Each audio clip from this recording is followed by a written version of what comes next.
દાહોદના ધાનપુર તાલુકાના ભોરવા ગામે ગરીબોના અનાજ પર તરાપ મારવાનું એક મસ્ત મોટું કૌભાંડ ઝડપાયું.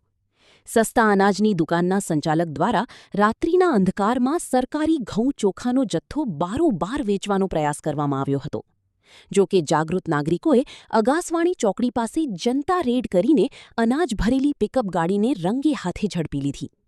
ઘટનાની જાણ થતાં જ ધાનપુર મામલતદારની ટીમ દોડી આવી અને અનાજનો જથ્થો સીઝ કરી તપાસ તેજ કરી.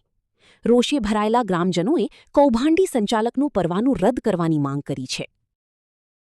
પટેલ સુનિલભાઈ પરબત, હું ભોરવા ગામનો જ વતની છું. અમારી જે ભોરવા ગામમાં જે સરકારી દુકાન ચલાવે છે પટેલ નરવતભાઈ ધીરસિંહ, જે આજે ગત રાત્રે 9:40 હું અહીંયા ગામમાંથી નીકળતો ત્યારે મેં ગાડી અહીંયા ઊભી હતી, ચેક કરી ત્યારે સરકારી દુકાન સરકારી અનાજના કટ્ટા છે, તેમાં ચોખા છે, ઘઉં છે, આવું બધું જ છે.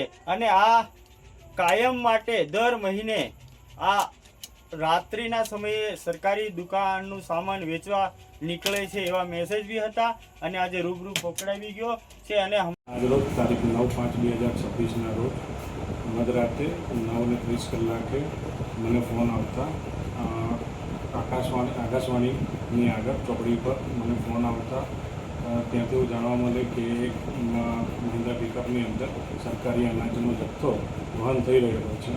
જે જથ્થાની તપાસણી કરતા તેઓ દ્વારા એવું જાણવા મળે કે સરકારી જથ્થો છે, તો તેની તપાસણી અર્થે અમે ત્યાં આગળ સ્થળ ઉપર જઈને ખાતરી કરેલી અને ત્યાં 14 કટ્ટાઓ અનાજના, જે સરકારી ગોડાઉનના સરકારી મોર સાથેના અનાજના કટ્ટાઓ અમને ત્યાં આગળ જોવા મળેલા. જે કટ્ટાઓ અમે તેમજ મહિન્દ્રા પિકઅપ ગાડીને સીઝ કરી અમે મામલતદાર કચેરી પ્લાનપુર ખાતે ખસેડી છે અને તેને સીઝર હુકમ આપી અને માલ જપ્ત કરવામાં આવેલો છે.